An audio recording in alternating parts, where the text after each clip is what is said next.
Good morning, everyone. Can I turn the light on here so I can actually see? Good morning. My name is Zoë Ryan. I'm the director here at the Hammer Museum, and it gives me great pleasure. Thank you to welcome you all here on what is a very busy Frieze week. We are here today to talk about the Mohn Art Collective, or MAC3 for short, referring to the three museums, LACMA, MOCA, and the Hammer, who have come together to jointly maintain a collection of works by contemporary Southern California artists. It's truly a groundbreaking partnership that is founded on the spirit of collaboration and support for LA artists in our great city. We launched MAC3 in the fall of 2024 when we announced a gift of nearly 300 artworks from the collection of Jarl and Pamela Mohn, enhanced by an additional 100 works from the Hammer's collection, which were all acquired from editions of Made in LA. In addition to their gift of art, and this is perhaps even more incredible, and as many of you know, this isn't the sexy stuff, but it is perhaps the most important part of this gift, is in that in addition to the gift of art, Jarl and Pamela have also set up an endowment which will cover the costs of storage and care for these works in perpetuity. Woohoo! Indeed, this is what I call the gold standard of civic philanthropy. Jarl and Pamela's commitment to LA and to LA artists by creating this collection shared by three institutions is just an incredible gift to this great city. Since we announced MAC3, I've heard many responses, ranging from how groundbreaking this idea is to questioning just how are we all going to manage this together. So today I am very pleased to be joined by my MAC3 partners for a conversation about how the collection came to be and where we might go from here. I'm very much looking forward to coming together in conversation with Ann Goldstein, the acting director of the Museum of Contemporary Art in Los Angeles, Michael Govan, CEO and Wallace Annenberg, director of the Los Angeles County Museum of Art. And playing the role of moderator today will be none other than Jarl Mohn. Jarl, as I already have said, is the gold standard of arts philanthropy in Los Angeles. He's supported the Hammer's Made in LA biennial from the very, very start in 2012, including the Mohn Awards, which are given out with every edition. He's also shown support for so many arts and cultural organizations in this city, both large and small, across Los Angeles, and he does so always thinking first about how we support artists who live and work in LA. So please join me in welcoming everyone to the stage. Thank you.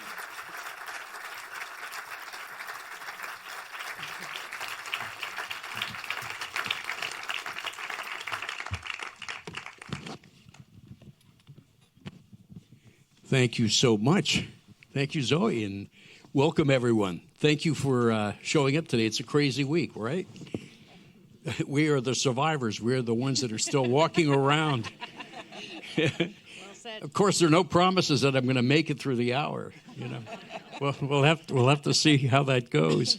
But Zoe, thank you very much for hosting us. Zoe is the catalyst for this idea of doing the panel here in LA. We had all been together in New York. It was September, I think, for an event for Remuseum at Christie's. And we talked about MAC3 and what was going on there. And, Zoe said, we need to do this panel in Los Angeles. We need to do it in our hometown. So thank you for, putting this thing together and making it happen. One of the things I want to do before we jump into this is just recognize the artists that are in the MAC3 collection.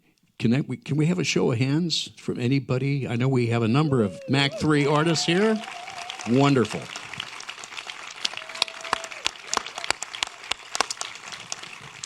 The whole idea behind the idea is, to be in service to the artists of Los Angeles, the art community in Los Angeles, the institutions that support the work of artists in Los Angeles. So thank you for showing up today.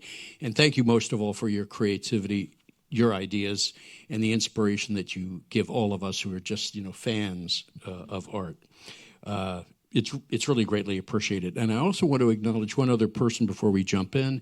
Chelsea Hadley. Where's Chelsea? Chelsea is the director of MAC 3. Why don't you stand, Chelsea? Just say hi. So you'll be hearing, a lot from, Chelsea about what MAC 3 is up to. And I'm delighted that in addition to Zoe, we have Michael Govan and Ann Goldstein. And these folks have been very instrumental in my education and informing, my taste in art, and particularly going back, Ann, to 2004, the amazing show on minimal future at MOCA. I was just kind of beginning at the very early days of my collecting minimal art, and Ann curated that show and gave me one of the very first catalogs and walked me through the show, and it really made such a great impression on me. And of course, Michael, even before I met Michael, he had a great influence on me and the things I was interested in from his work at DIA, and particularly DIA Beacon, where for the first time I saw Michael Heiser's work, and for the first time I saw Walter Di Maria's work. And so I was delighted when Michael moved to LA and I had a chance to actually meet the man who was so helpful in forming a lot of my tastes. So Michael, let's start with you, because this is a question that you and I have talked about. It's a topic you and I have chatted about a lot, and I think it's germane to this discussion about MAC 3. Why is LA right now recognized as the creative capital in the world, and how did we get here? Well, I say that sometimes, and I do get a little flack from my friends in other cities that shall remain nameless. But how many syllables? I'm a latecomer, having only been here 20 years, because I would go see Ann's shows at MOCA long ago, and MOCA built on a tradition of an evolution of Los Angeles, particularly, I think, that artists, the schools, that we all know, educated so many artists and attracted so many artists here. But then you hear all kinds of other stories about, artists who came in a time when if you wanted to be a media artist, the tools were here. So if you wanted to work in video and you needed the tools, there were editing houses, all of that was available here. And then there are the people who came because of the freedom. We made an exhibition of Frank Gehry's work not long ago at LACMA, big retrospective, and he speaks so forcefully about the idea that LA, there are no rules, and he was able to evolve more adventurous work. Some artists tell me it's because LA has no taste, and taste can hold you back from innovation, because taste is like a weight. And so that's kind of like Frank's this idea. So, but anyway, that's just a start. And then, I do think that institutions play a role, the educational institutions, and then what was built up. And MOCA was a big event. It was the first, it's the OG MOCA. And now there are thousands around the world. But I think it catapulted LA in the contemporary sense. And then everybody started to play catch up. And I remember, Ann Philbin, right here, I would say she made it safe for people like me to move from New York to LA with her. So it's also individuals. There's no special sauce, but it's all those things combined. And then, of course, the infrastructure now is really growing. And I would say now it's also thanks to you, because Made in LA has helped consolidate, energize. And then what's so cool about what we're doing together is that we're embedding it in something lasting that can be passed on. Thank you. To your point about the kind of the dirty looks we would get when we talked about this being the creative capital of the world, 10 years ago, people say, well, it's one of them. I don't get the pushback as much now. You don't? Oh, good. And it's must probably be just my friends. People are just really tired of arguing with me. That could be it, too. This guy's not going to give up, so let's just leave him alone. Yeah, we'll just humor him. And I really want to hear your perspective, having, spent all this time in Los Angeles, then having moved to Amsterdam, having gone to Chicago for the Art Institute. Now you're back again. Your perspective on the community of art, the community of artists here, art workers. why is that culture so strong? Yeah, I think, and thank you, Jarl, and thank you all for being here, and all my colleagues from MOCA. I want to build on what you said, Michael, in terms of just the infrastructures of the city, and having grown up here and initially wanting to be an artist. I grew up without a museum of contemporary art, and so MOCA's arrival was extremely important, and it actually brought me in very early on to want to be involved and shift my trajectory to be a curator. But I think that the presence of artists has, it's always been an extraordinary art city, and we can think back on decades. But something really changed, I think, in the 70s and 80s, particularly related to the art schools. And thinking especially with kind of the kind of profound position of CalArts at that point, as it was really getting going in the 70s. And at a certain point, artists would just kind of they'd finish art school and they'd move to New York. And then there was a generation at the end of the 70s, early 80s, who stayed. And I think, and those artists not only stayed, but they internalized from their experiences of working with artists like John Baldessari and Michael Asher, where teaching was actually not just a way to support yourself, but it was part of your identity as an artist, and a proud part of your identity. And so we now see that those artists who were the students of that kind of early cohort of teachers at CalArts, they're teaching. It's like kind of like the grandchildren are not teaching. They're teaching. Their students are teaching, and people have stayed. And it is, I think, an incredible place where people can really define themselves and find their place. And it is because I think of the geographical challenges of this extremely expansive city. It's also a place where people create their relationships in a different way. It's not always based on how much you see each other, but it's really a kind of qualitative relationship and a great support system. So I credit it to art schools and other institutions, but I think that there was a big change about 40 years ago here. Great, thank you, Ann. Zoe, also, spent time at the Art Institute of Chicago, as Ann did. Yeah, and I'm giving a tour to a group from the Art Institute this afternoon, so there's a little Chicago thing going on here. I'm curious about your perception, having come from Chicago and Philadelphia, and made in LA, and now being right in the midst of it. What, 3 days remaining of the exhibition? It closes Sunday's the last day. Is that right? How has that shaped the image of Los Angeles and the art world in Los Angeles? Thanks, Jarl. And Anne was an incredible mentor to me when I was at the Art Institute of Chicago, and helped me on many occasions when I was having in-store nightmares.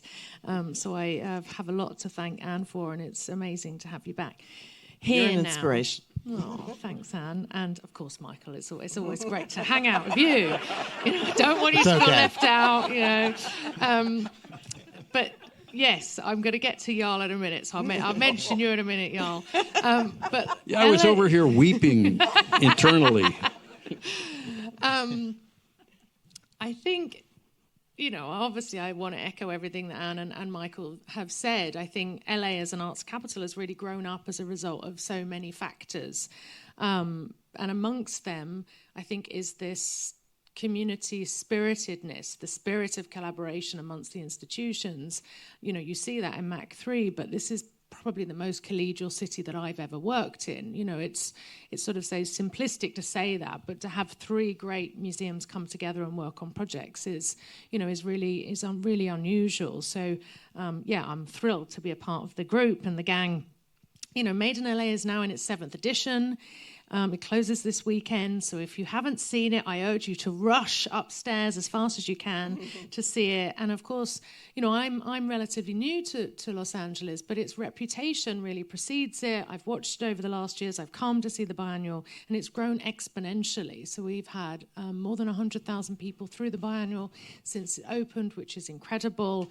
And it seems with every edition, we see young artists who are, hopefully we're giving a lift to, and then older artists who find, newfound audiences or new scholarship. So, there's major artists now like Lauren Halsey, Arthur Jafer, Rafa Esparza, Martin Sims. I mean, the list goes on. Artists that really credit Made in LA with helping get them off the starting blocks. And we had this really incredible, and they are all represented in the MAC3 collection, I should say. And we had this incredible Artist Council. We have an Artist Council at the Hammer that meets with us 4 times a year and challenges us to think critically on how we can support artists. And we said to them in the last meeting, so what is it that we should not change of Made in LA as we go forward? And we had this incredible conversation with Rafa Esparza, who said, absolutely, like Made in LA, he credits that with helping, really giving him a push at the beginning of his career. But it was also for him the opportunity to be in dialogue, right, with his peers, with other artists, often for the very first time in that space. This year, Ali Ayal won the $100,000. This is as much as the Pritzker Architecture Prize. Big deal. The Mohn Award, and he'll be featured in the Whitney Biennial 2 this year. And I had the privilege of calling him. First of all, he thought this was a prank. Then he was on the verge of tears, and then was telling me how much this was a game changer for him, right? And it was absolutely visceral. So, Jarl, incredible. And then we see on the other side, you see artists like Luchita Hurtado had a major career retrospective after Made in LA, in retrospective at the LACMA. And then I have to put a plug in for Huguette Caland, obviously not with us anymore, who was in Made in LA in 2016 and recently had a major retrospective of the Reina Sofia, and we will be bringing that show to the Hammer at the end of this year. So I feel like, Made in LA is like an octopus of many arms and, helps in so many ways in LA and beyond. Well, that's great, and thank you. Interesting point about the Artists Council and Made in LA and the award, which you just mentioned, and it was a great point of education for me, because when I proposed the award and was talking to Annie about it at the time, she thought it was a great idea, and then presented to the Artists Council, who thought it was a terrible idea. And I was like, giving one artist $100,000 cash, unrestricted, is a bad idea. Why? And the answer was, you're going to destroy the community. You're going to make it too competitive. And it was my first awareness and sensitivity training, if you will, to the notion of community here. And I learned a lot from that. And we ended up by adding the Career Achievement Award and the Public Recognition Award, throwing in a couple more bucks and making it a little more expansive. It worked, but it was an educational point for me. But let's talk about collaboration. Michael, I have a question for you. The impact of, and it certainly got my attention when it happened, Pacific Standard Time, better known as PST now, and the spirit of collaboration in LA. What's the impact been here? And then the connectivity to MAC3 and the LA Arts Community Fire Relief Fund and how all that came to be. So, having spent so much time in New York, and we would have lunches together as museum leaders, but it was not the same in the sense that it was very, very different environment. But when, it's interesting, when PST emerged, and I'm going to say a little bit by accident, as even they would say sometimes, because they were trying to pull together an archive of an LA art history. That was sort of the ideas. There is a history. It's all scattered. We're going to lose it. And it was that moment when the Getty itself had started to turn its gaze from like the world way out there into their amazing work in archaeology and research in the world, and started to think like, oh, there's there's a lot going on right here at the base of the hill, of the mountain, and in a good way. And so the support they gave to all of us for research was also unheard of. Like, you're going to get all this money for research and publications and to try to build that. And of course, it was such a success that everyone, I mean, yeah, now it's going to be a regular event now. It was a half PST with architecture for a while, and now it has sort of evolved into a festival in which we all participate. Annie Philbin was always sort of talking about, it's like a giant museum where the hallways to the galleries are the freeways, and it connects us all. And it's really been amazing. And I think that spirit of collaboration was it's inherently here just much easier. So it was like the material to light the fire was there. Like, it seems very easy, I think, to collaborate in friendships here, even though this place is so spread out. And I know, Jarl, we talked a lot together about Made in LA, and you're ruminating on that idea and where it should be and how it should be. And I know you originally thought, well, let's just do it everywhere, which we figured out was like a logistical challenge given institutions and schedules. And so it made so much sense for the Hammer to lead that for us all in a way, on behalf of Los Angeles and artists. And we exist here as MAC3, I think, because that was the conversation about your initial feeling about, can't we just bring it all together? And that's how this happened. And I just was, when the last fires happened and other things happened, one noticed that LA is so scattered. It's hard to get people together. But when the fires happened, I think PST had gotten the Getty focused. They were very focused on locality. We were talking with corporate sponsors. We made some phone calls together. We called, phone calls started, and millions of dollars were raised from inside and outside Los Angeles, including internationally, around art institutions for artists. And it was extraordinary, not just because it did create immediate benefit for artists who had been pushed out of their houses and studios, but you could step back and say, oh, wow, there's really an infrastructure and connectivity here like there's never been before. It was evidence of that, and that building forward, I think with a new awareness.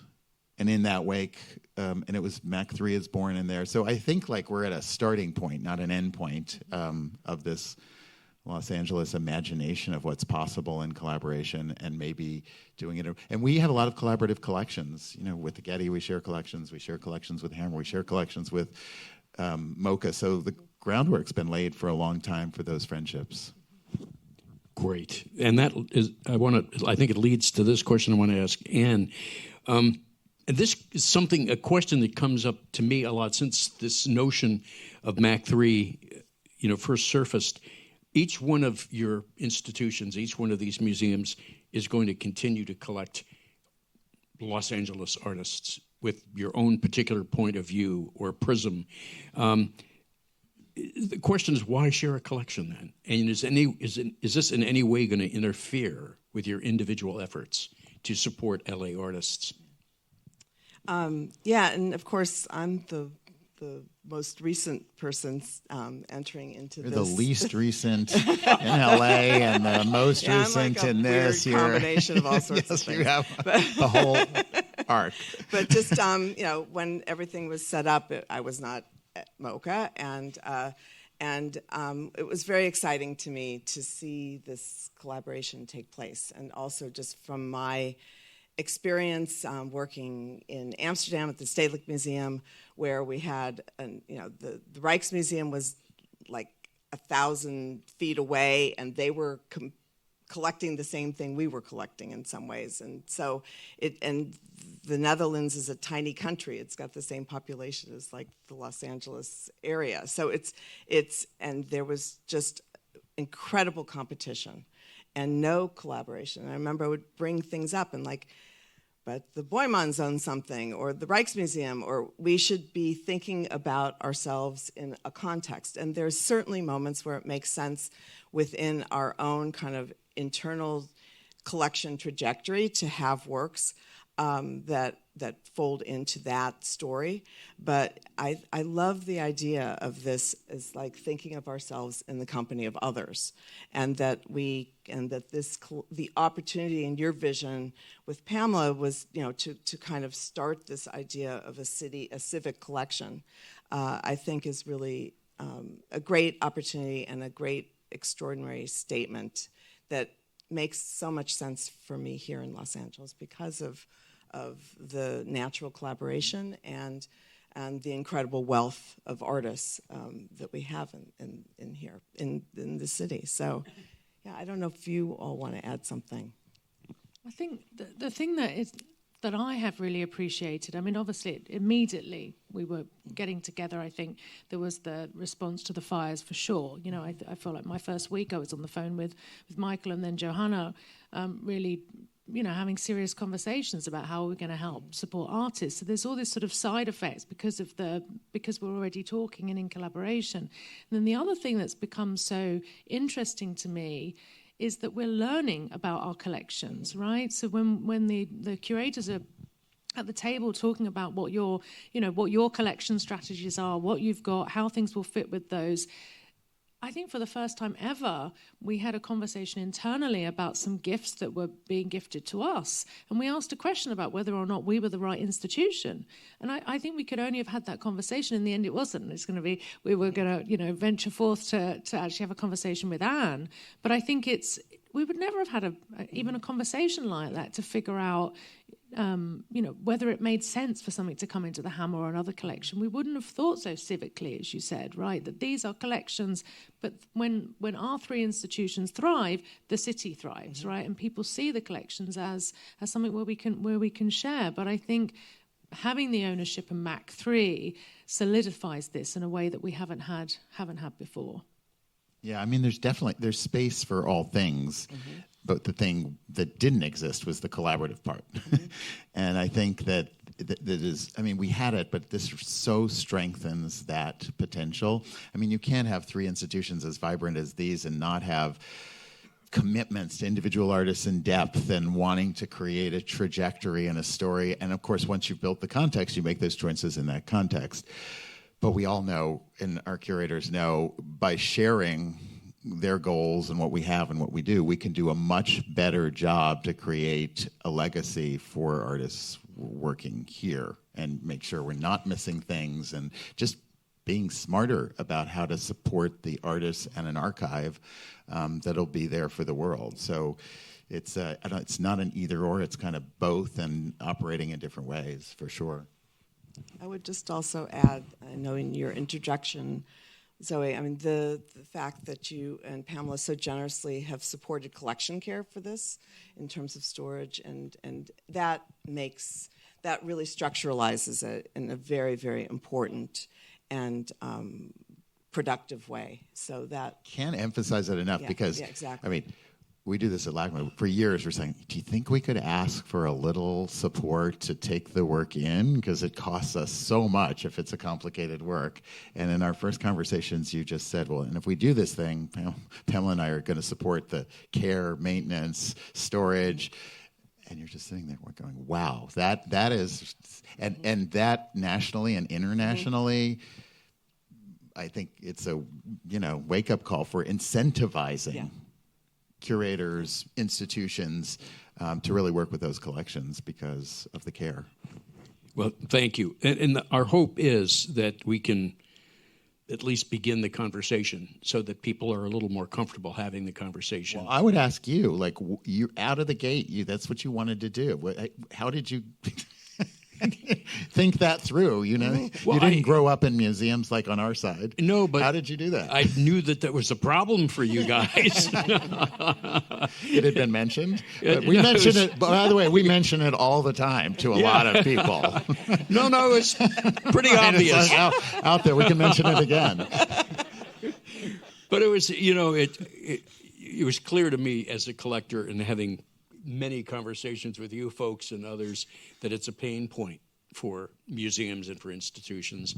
And, when I have conversations with people that aren't on the museum side and we talk about storage and conservation, people their eyes glaze over. They have no idea what we're talking about. But I'm hoping that we can make people a little more aware of that, and somebody's got to do it first, and so we decided that we would do that. So thank you. Thank you. Hey, Zoe, I wanted to ask you a question. One of the things you mentioned at the beginning was the contribution that the Hammer made. It was a big surprise for me when the Hammer contributed 100 works into the MAC 3 collection. Tell me a little bit about that.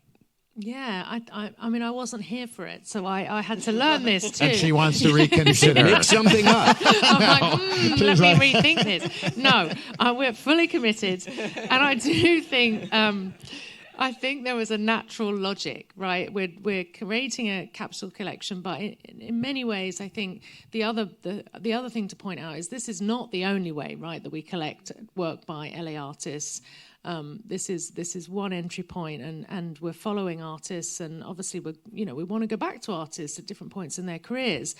But I think what's really important about the Hammer contributing the 100 works is it also tells you something about kind of, wanting to be expansive, give greater depth and breadth to the collection. And the work that the Hammer has added to the collection really are works that made sense for the institution. So these were works that the Hammer was also acquiring out of Made in LA, just at the same time as Jarl was acquiring work out of Made in LA. And things that we think about that are sometimes, easier for institutions to think about the care and the steward of than they are for private collectors. So, you're thinking large-scale installations, for example. So these editions really expand the scope of the MAC 3 collection. So I'm thinking about, we have a room-sized installation of 10 paintings by Meleko Mokgosi, for example, videos by Harry Dodge and Tala Madani, Maria Garnett, large sculptural pieces by Carolina Salcedo, Christopher Suarez and Guadalupe Rosales. So I think there was a logic to adding those, which were very different to the works that you'd collected, and having these, I think, as part of the MAC 3 collection creates definitely a sense of ownership. But we're already seeing the kind of outcome. Because, for example, Jackie Amosquito, her large-scale work from Made in LA 2023 was included very recently in LACMA's show Grounded, which is... Five other works, I think. 4 works, incredible. 5 works from the collection that are in our collection show. Yeah. And I think, what's better than that LACMA can, say, yes, these are in our collections too. So I think it expands the possibility of how we show the work, how we're talking about that work, but also how the artists are getting recognized, right, by the collection and the possibility of us, loaning works to even our own institutions, which sounds crazy, but that those works exist, right, and that it's much easier for us to make those loans. Just one additional point on Jackie Amosquita and that particular work, and we're really proud of this.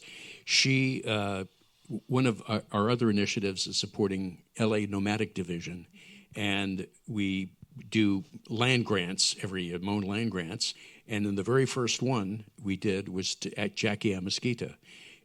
And talk about a timely piece, she had engraved or embossed in these placards the names of people who had died in ICE detention centers in Los Angeles. And they had this truck drive around Los Angeles and East LA and then parked the truck in front of ICE detention centers. It's a really remarkable piece.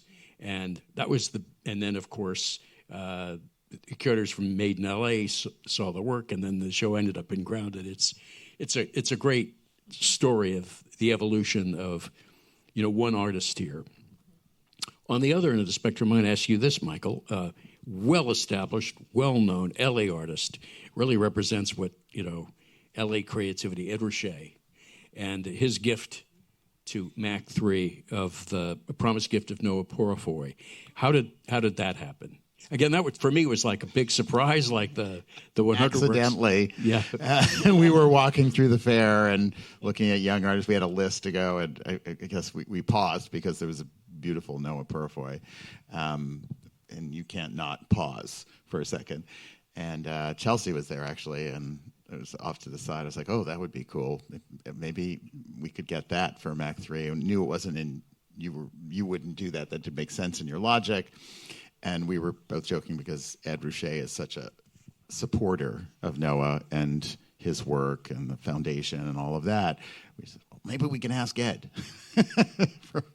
for money to buy it, just as a joking way. And then Chelsea followed up, talked to Ed. She called me 3 days later and said, I called Ed. I said, you what? And we weren't really prepared. And I think, just to quote you, Chelsea, you said, well, Ed wasn't sure about that, but he has one, and he'll just give it. And so we had this first other work enter into the collection, and what a kind of poetic... I don't know if we were totally prepared for what it means or how to deal with it, and the curators talked about it, but it was like, well, what a beautiful lineage of one successful LA artist who's supported another LA artist, putting that work into this collection to help enhance that energy and legacy. And we always said when we started Mac 3, I mean, even the name Mac 3, it's Mohn Art Collective, but we were very specific, and you said, like, it doesn't have to have our name emblazoned in letters, that it would be this, it would fit on a baseball cap. And people could just get used to that, and then it could engender other generosity, because I think we would all admit there are people who are so committed to each institution, have legacies and histories, and have always imagined their works going there. And then there are other people who are sort of more peripheral, and they're not sure. And so in a way, this Mac 3 basket can, if we think about not just artists, but the kind of collector donor side, can be a way, because there's so many people in LA Collaborative that work with all of us, and it might be a way for them to have their works as part of the legacy of all three organizations. So we are figuring that out. We'll have to have another fund. We said we weren't going to ask Jarl for every single nickel to store everyone else's gifts. So we're going to... Thank you. Figure that out. But it's sort of a poetic thing, especially this artist gift component, right? I was so nice to see Michael Asher's gifts to MOCA on view, and the idea that we realize that, like, artists are among the largest donors to some of our collections. That's for sure. That's a huge deal here, and worth honoring just for that. And I somehow imagine maybe there'll be Mac 3 artists that want to contribute back someday in the future. So it's just who knows what it will be, but it was really a funny and exciting. Thank you, Chelsea, for inspiring that. Well, it was so much fun because I remember at the moment when Michael said, "Hey, Chelsea, you should call Ed and get him to," and I was like, "Oh, that's so funny." And 3 or 4 days later, she calls me and said, "Well, I called Ed," and it was like, "What?" So if any of you run into him, please say thank him. You. Thank you. It was, I mean, really, we laugh. We're having a good time here, but remarkable gift and incredibly generous and thoughtful. So, Ann, a question for you. Again, traveling, having worked in not just L.A., but Amsterdam and Chicago. The question, and this almost goes back to the first question I was asking Michael about collaboration and being, the creative capital. Could this be done anywhere else? Will it be done anywhere else? I think it can and it should be. I think I think what's beautiful is that this came out of a vision for a city, that this came out of incredible generosity and thoughtfulness. I think, again, the idea of building the collection together, of bringing institutions together, and of financially making it possible for the structural relationship to live and perpetuate. I think that is what is really crucial, and I think it would be fantastic. I know our colleagues and others. I mean, it's a topic. Right? It is, and that was part of the. It was part of the discussion. Our first discussion in August at the Remuseum about kind of new models of thinking and new models of collecting and new models of storing and new models of sharing. So, I think it deserves the spotlight, and hopefully it deserves the inspiration to others. Well, thank you. Zoe, Mac 3 is still actively acquiring works. We continue to add to it continually. That's part of the concept, and to endow, continuing to buy art. So it's not just a static collection.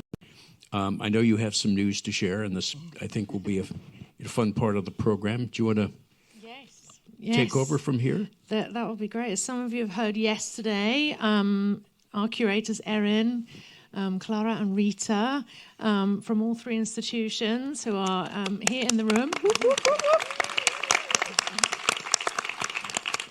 visited the Frieze Art Fair early this week to make acquisitions. This is the second year, generously funded by Jarl and Frieze equally.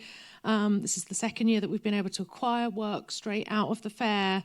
And incidentally, one of last year's acquisitions, a really incredible painting by Edgar Arsenault, will be on view at the Hammer starting next month, which is exciting.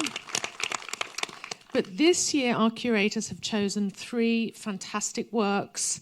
A ceramic sculpture by Sharif Farag, an installation of hand-carved ebony sculptures by Zenobia Lee, and an ink on canvas work by Clarissa Tosin. Additionally, as part of our agreement with Jarl, for each year of the Made in LA, so what happens is each year we acquire out of Made in LA, and then in the off year the curators get together again and they propose works by artists, obviously from LA, living and working in LA. So again, there's this huge opportunity for us to continue to support LA artists through this project. But this year, we've acquired 12 works by 8 artists who are in Made in LA, and this is a good opportunity that even if you have seen Made in LA, to rush back in to see these works. Paintings by Ali Ayel, Bo Mendes, Gabriela Ruiz, a video work by New Theatre Hollywood, Alonzo Davis's study for his 1984 Olympic mural, a sculpture by Carl Cheng, who also won the Career Achievement Award in Made in LA, 2 photographs by David Alehugi, and 2 photographs and a sculpture all from the 1960s by Pat O'Neill. So yeah, it's a banner year for Los Angeles artists and Made in LA and MAC 3. Thank you, Jarl. Thank you. Final question. Where do you think MAC 3 should be or will be in 20 years? You want to start, Ann? Look into the future. Zoe's still going to be running Hammer then, so you'll be in charge. Exactly. You're going to be running Hammer I then. won't be here in 20 years. We're going to be. I think Zoe I'm really going to be needs to watching answer you the guys from the question. grave. Well, we said already before we came in, alive and well, and probably filled with unexpected twists and turns in all sorts of positive and wonderful ways. I think we've laid an incredible foundation for something to build and grow, and that, I think, is really very special. Definitely. Since you'll be here, you can tell us what really happened. Exactly. But no, I mean, listen, just in the year, in the walkthroughs with curators, seeing the conversations we've had, the kind of collective intelligence of that side and our curatorial teams is so incredible that you don't know where it's going to go. It's creative, it's thoughtful, and by assembling that much together, it's going to be exciting. And we said when we started it, we didn't want to know exactly where it was going to go, right? That was the idea. It's up to those generations of people. But and we even said, I want to say, right? We even said that MAC 3 doesn't have to also last forever as an initiative. It may be a way to collect an archive. There is something fantastic when things are shared by curators, I think, because then each larger group feels the obligation and the opportunity to keep lending and putting them in shows. And so it's going to be, it could go on forever. But also we said there may be a time when it could be finite, and all the institutions are now, LA is so integrated into everything that's something new. Who knows? But I think it's going to be a blast following the path, especially, by the way, because Jarl and Pamela, they're like from the beginning, it's always fun. Like it's joyful. There's no experience with art or artists that involves you or your family that's not at the base just joyful. So a lot of joy is going to be coming everyone's way. I love the idea that the collection is an archive, right? An archive for artists, but it's also going to be an archive of, you know, the incredible work by all the curators and what they thought and felt and was important at any given moment. So, and then again, to Michael's point, I know that we all share this, but the possibility and potential for us, I mean, the Hammer is deeply local, right? We're absolutely committed to Los Angeles, but I also feel a deep responsibility to export those ideas out elsewhere, right? We're not wanting to hold on to all the great stuff here and not have that be exposed and presented elsewhere. So the possibility of loaning work, having it go out in the world, whether it's between our three institutions, seeing what different contexts it turns up in, different shows, and then, being able to loan that work elsewhere, I think is exponentially greater for us as institutions, but also the artists themselves. And I think it's a major endorsement, right, for the artists when three institutions come together and say, we really want to collect this work and have that stamp. And then I just think, of course, it's about getting greater and greater recognition for all the great stuff, the artists, the art that comes out of Los Angeles. That, to be honest, I'm just like, I realize that I've just dipped into it, previously before being here, but also now coming here. But I think it goes back to, what we said at the beginning, just that it is so rooted in that spirit of, collaboration, community, working together. I think for me that is so significant, and that the Hammer is an institution that sort of prides itself on partnering with other arts organisations, and I think this is just should be a fundamental part of all of our institutions, and it absolutely is. Well, and the big surprise, we've had so many surprises in this very short period of time. We talked about the Ed Ruscha gift. We talked about the Hammer's gift of 100 works. There have been so many wonderful things that have happened along the way, and I can't help but think that that's going to be a big part. Things that I would have never, it's ever unpredictable guessed. In the best way. Yeah. Excellent. Well, thank you Which all. Is LA. We could just that's the headline. Unpredictable in the best way. Yes. We have a few more moments. Why don't we maybe one or two questions from the audience? If anybody is inspired or has a question for my colleagues here, it'd be great. Or wants to donate work. We can't see. Yo. Are there any? Hey. We have one. Oh, by the way, I do want to thank, before we take the question, I want to thank your curatorial teams. We, Aaron Cristoval and, Rita Gonzalez and Clara Kim, we spent the day 2 days ago going through Frieze to pick these three works, and they were so incredibly collaborative. And one of the most fun things, Michael was talking about the joyfulness of this. For me, one of the great pleasures is Made in LA when, these three and the curatorial teams walked through Made in LA, and I had a chance to tag along. It is so much fun. And then hear the conversations about the work. So to your curatorial teams as well. So who had a question over here? Hey, I'm Peter. I had a question. My experience with art came from childhood. So I'm wondering if you guys remember like a moment from your childhood, like a painting you saw as a kid or something that kind of got you into art.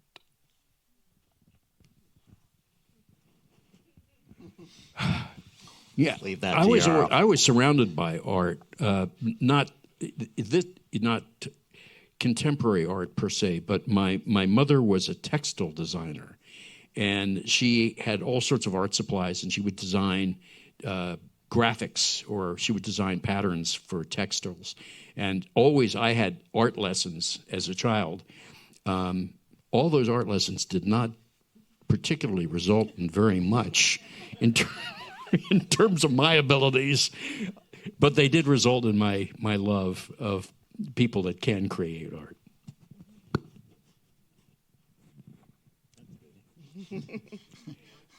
Yeah. Sorry, my question is, well, first of all, let me say thank you, Jarl, for your generosity in these gifts. It's really incredible. By having the financial gift to sustain the collection, do you think that there's an opportunity, this is questions for the directors, do you think there's an opportunity for that to become the standard when you give art in the future? Do you think that this could potentially, because I once offered a work to an institution, they said, oh, what's the piece, artist, size? And then I said, and I'd like to give money for you to onboard, and the director immediately brightened up and said, money's always great. Do you think... Do you know directors? do you think this can become the new standard? I think it's a possibility. I mean, I think people give in all different ways, right? So not everyone has the financial means to provide, you know, obviously what Jarl is providing. But I do think for those that can, and I already know, I mean, that conversation has come up a lot because, you know, our storage costs are going to literally cannibalize our ability to make acquisitions. I mean, it's a serious thing. We're jesting and having a lot of fun because we love hanging out, but it's a serious thing, and especially at, you know, museums of different scales have different challenges. So, you know, we treat artworks, you know, even better than humans at a certain point, because they need that care and attention for us to do our jobs properly. So I definitely think for you know, when folk can, it's, you know, I think the thing for people to realize is it's so appreciated because, as I said at the beginning, it's not the sexy stuff, right? This is the stuff, though, that really makes a difference for institutions like ours. Maybe one more question, and we'll wrap up. Again, I can't see. Does anyone have a microphone? Here's one down here. Okay, right down here. This is more of a declarative interrogative. So okay. I think, you know, sometimes as artists we can be sort of bratty ingrates. And I really want to be super clear in this moment when there's this incredible dialectical tension between individualism and the community and the collective. I just want to say thank you, and I think probably on behalf of a lot of the artists, for demonstrating this collective will and by really leading by example and making it good for all of us. And also that you keep the museum doors open, that you're inclusive, and that you make it very reasonably priced. And that it's a huge, huge distinction. And it really makes LA great for all of us. Thank you. Thank you for that. And we have one more question down here. You have the microphone? Yes. So thank you very much. It was a brilliant idea, and it became reality quite fast. Is the principle to acquire emerging artists primarily? Number one. And number two, you know, with MOCA and LACMA collection of, you know, the Rothgos and Giacomettis, and is there a commitment that the emerging artists are going to be shown a couple of times a year, or is there any commitment to show art that you provide with each museum, you know, and how frequently? I'll begin, and then you folks can, you know, chime in. The concept is emerging, you know, or under-recognized LA artists. I mean, that is a very specific focus, and that's what will continue to be the focus of the collection. And we're going to continue to add to the collection as we, you know, Zoe just took you through the slides, the images. There's no specific commitment from any of the institutions. We haven't asked for any.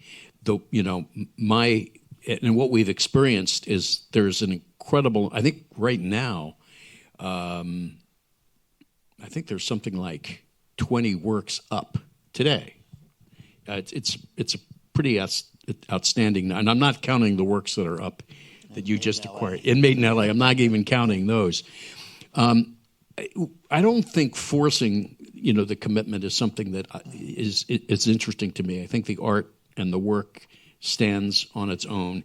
And I've been amazed and overwhelmed by how much interest there is. We've had a few instances already where two institutions wanted to borrow the same work at the same time. So we hope this continues. This is the kind of problem we love to have. Yeah, I mean, I just want to echo, Jarl, not only the care and storage costs supporting that, but also leaving the brilliant curators to make their decisions is the other amazing aspect. I mean, we have that all the time. People want to mandate things, but you should mandate that the experienced, smart people make all those decisions. That's the mandating that should happen for curators.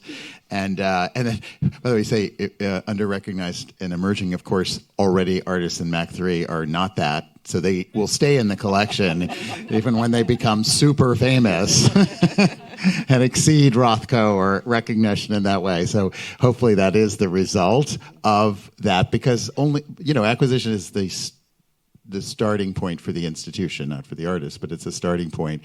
And then things live lives. We're installing works in Gaffin galleries right now that will open in April that will have works from MAC 3. We have others in our galleries. So that's actually testament to your and the curator's support, even giving the curators the ability to think through what should be acquired is also helping to ensure that they'll be shown, right? And I think that's just another exciting thing about how you look at the world.